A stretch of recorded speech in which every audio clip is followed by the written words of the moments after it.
Okay, here we are at the Felix cabin again. I'm going to give you an inside tour. I'll show you how it works.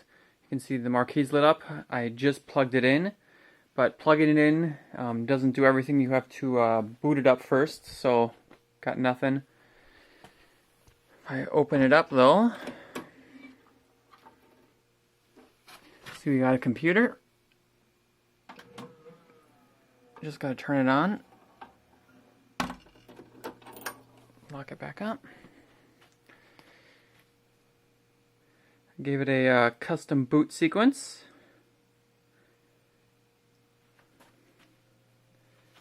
So you can see Ralph is getting the computer ready to go. It's an old Dell machine running Maximus Arcade for the front end, and then a variety of different software for the emulator.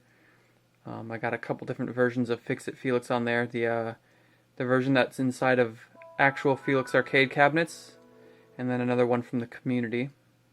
They both have slightly different features. So now Maximus is booting.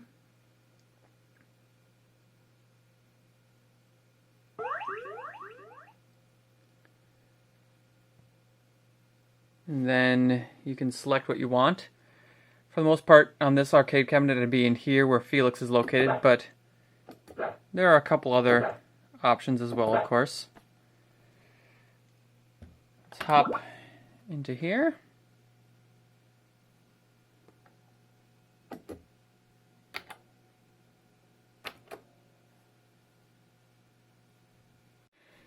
And you can see we have a couple games to choose from. So this is the Disney version, the one that was actually put on Fix It Felix arcade cabinets that Disney built back in the day.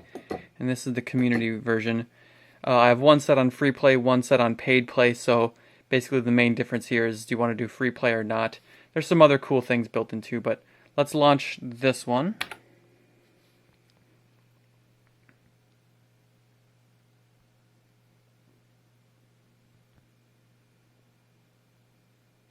Boots up, so there you go. It's ready to go, ready for quarters. So how the cabinet works, if I open up the coin door here, like I said, inside we have an old Dell Windows 7 machine. Just went into a track mode. We can turn the volume down actually. Good example of that. The volume lever is right here. So there we go. Now that's off.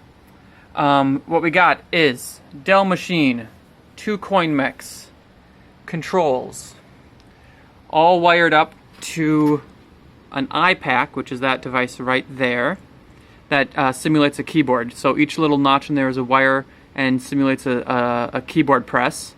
Those are wired to all the controls, including the coin mechs. So if we pretend we're a quarter, for example, it just gave us credits up there. We also have a little audio amp, just a tiny little thing that powers the one speaker, which I have running up there. Same size and watts as an original Nintendo speaker. Then if you go in the back, you got a little bit of wiring, of course, power cable out the back, video, power for the computer. That just connects to the monitor, which you can't really see because I have it hidden behind a bezel. But that's all that's going on there. And then one more power cord for the light fixture. If we go in there, you can kind of see there's the power wired up, runs outside. And the computer strapped down, won't move a centimeter with these really tight cables. So that's all that's inside. You close it. Oh, let's turn the volume back up.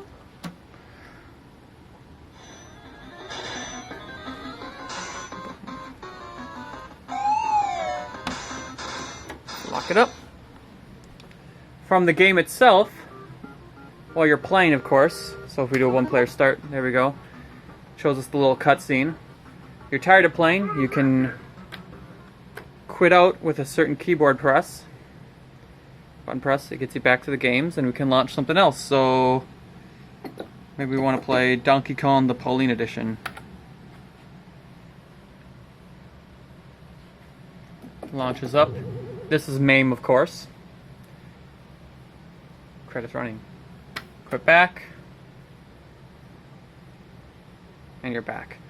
The idea for it is to stay in one place and not move. Once you launch into a game, no one will know the button combinations or anything like that, so they would just stay in the one game and it would act as a standalone arcade cabinet. That's it. There's my scratch-built Fix It Felix Jr.